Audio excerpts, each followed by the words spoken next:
जय गंगा मैया दोस्तों। महाकुंभ मेले में भूल से भी ये गलती ना करें। जी हाँ, मेले में जाने से पहले यह कहानी आपको जरूर सुननी चाहिए। यह कहानी आपको बताएगी कि आपको महाकुंभ मेले में कौन कौन सी गलतियां नहीं करनी चाहिए, वरना आपका जीवन बर्बाद हो जाएगा। कैसे एक पिता ने अपना सब कुछ खो दिया, कैसे मनुष्य अपनी एक गलती के कारण अपना सब कुछ खो देता है। जी हाँ दोस्तों, वीडियो में अंत तक बने रहें। चैनल को सब्सक्राइब और वीडियो को लाइक जरूर करें। कमेंट में हर हर गंगे लिखना ना भूलें। महाकुंभ भारत का धार्मिक और सांस्कृतिक उत्सव है। हर 12 महीने में इन स्थानों पर मनाया जाता है। हरिद्वार, प्रयागराज, नासिक और उज्जैन, जी हाँ, इन जगहों पर आयोजित किया जाता है। 2025 में प्रयागराज में महाकुंभ लग रहा है।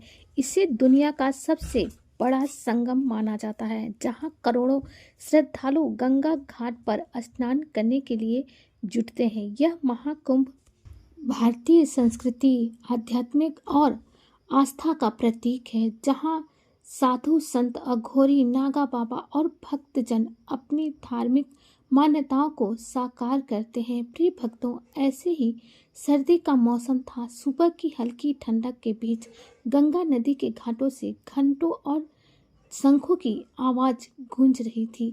चारों ओर श्रद्धालुओं का उत्साह, भक्ति का मेला लगा था। इस पवित्र माहौल में प्रयागराज में संगम घाट में एक साधारण से माता पिता ने अपनी बेटी के साथ महाकुंभ मेले में पहुंचे। उनकी बेटी 5 साल की थी। पहली बार वो अपनी बेटी महाकुंभ के विशाल मेले में लेकर आए थे। बच्ची अपनी माँ का हाथ पकड़कर खुश होकर इधर उधर देख रही थी। उन दोनों पति पत्नी ने सोचा, महाकुंभ में स्नान करने से उनके सारे पाप धुल जाएंगे, जीवन में सुख शांति बनी रहेगी।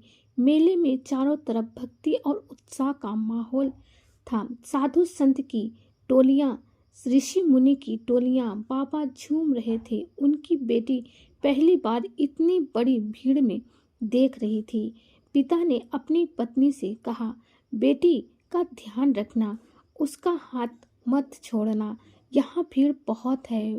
पत्नी बोली, जी हाँ, बेटी का ध्यान रखूंगी। बेटी ने मुस्कुराते हुए पिता का हाथ पकड़ लिया और बोली, पापा, ये साधु बाबा कौन है? पिता ने जवाब दिया, बेटा, ये भगवान के भक्त हैं। महाकुंभ में सूर्य देव अपनी किरण बिखेर रहे थे। संगम घाट में स्नान करने के लिए भक्तजन उतावले हो रहे थे। चारों तरफ हर हर गंगे के जयकारे गूंज रहे थे। पिता अपनी बेटी का हाथ मजबूती से पकड़ी थी। अचानक उसकी नजर गुब्बारे वाले पर पड़ी। अपने पिताजी से बोली, पापा, मुझे गुब्बारा चाहिए। पिताजी बोले, बेटा, पहले गंगा स्नान कर लें, फिर गुब्बारा भी ले लेंगे। संगम घाट पर स्नान के लिए एक लंबी कतार थी। उधर पिता ने अपनी बेटी का हाथ मजबूती से पकड़ा था। गंगा में प्रवेश करते ही भगवान का स्मरण किया।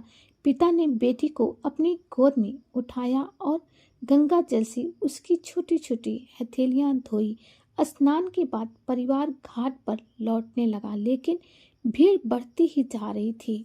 पास में ही कुछ मनचले लड़कों ने शोर मचाना शुरू कर दिया, जिससे भीड़ में खलबली मच गई और फिर अचानक भीड़ में धक्का मुक्की होने लगी। जैसे पति पत्नी भीड़ से निकलने की कोशिश कर रहे थे, अचानक एक झटका लगा और मालूम पड़ा कि बेटी का हाथ पिता के हाथ से छूट गया।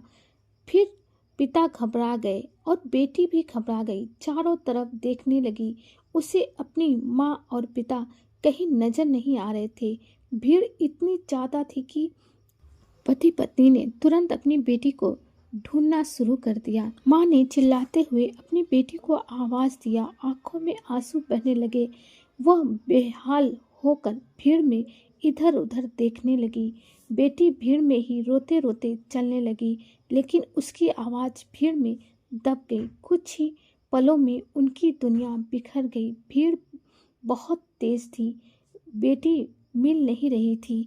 यह दशा उनकी माता पिता के लिए बहुत दुखदायक थी। रो रहे थे माता पिता, अपनी बेटी को पुकार रहे थे, इधर उधर ढूंढ रहे थे। पिता भी अंदर से टूट गए थे। रोते हुए माता पिता की आवाज़ सुनकर आसपास के लोग मदद करने आए। किसी ने पूछा, आपकी बेटी कैसे दिखती है? किसी ने कहा, उसने किस रंग के कपड़े पहने हैं? पिता ने कहा, वो 5 साल की है, उसने गुलाबी फ्रॉक पहनी है और गले में रुद्राक्ष की माला है, उसका नाम राधिका है। कुछ लोगों ने उनकी बेटी को ढूंढने की कोशिश की, लेकिन भीड़ बहुत ज़्यादा थी कि राधिका का पता लगाना बहुत मुश्किल हो रहा था। बेटी रो रो कर अपनी माँ और पिता को पुकार रही थी। अचानक एक साधु बाबा ने उसे देखा। उन साधु बाबा का चेहरा बहुत ज़्यादा चमक रहा था और वह बाबा राधिका को बोले, बेटी तुम रो क्यों रही हो? तुम्हारे माता पिता कहाँ हैं? बेटी ने रोते हुए कहा, मुझे मेरे माता पिता से मिलना है। बाबा ने उस छोटी सी बच्ची को चुप कराया और उस एक गुब्बारा दिलाया।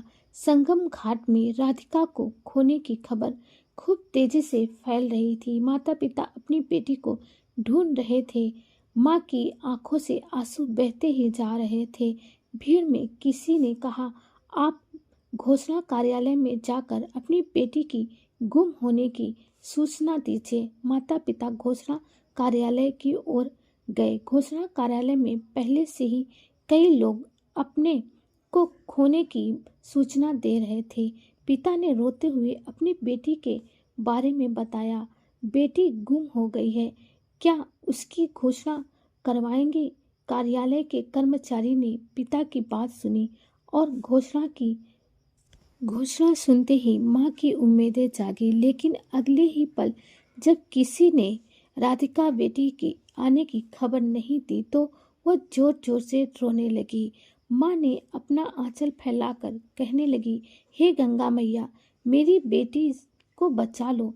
पिता भी रो रहे थे। उधर राधिका साधु बाबा के पास बैठी थी। बाबा उसे कुछ खाने को दिया, उसकी भूख मिटाई। बाबा ने कहा, डरो मत बेटी, तुम्हारे माता पिता तक पहुंचा दूंगा।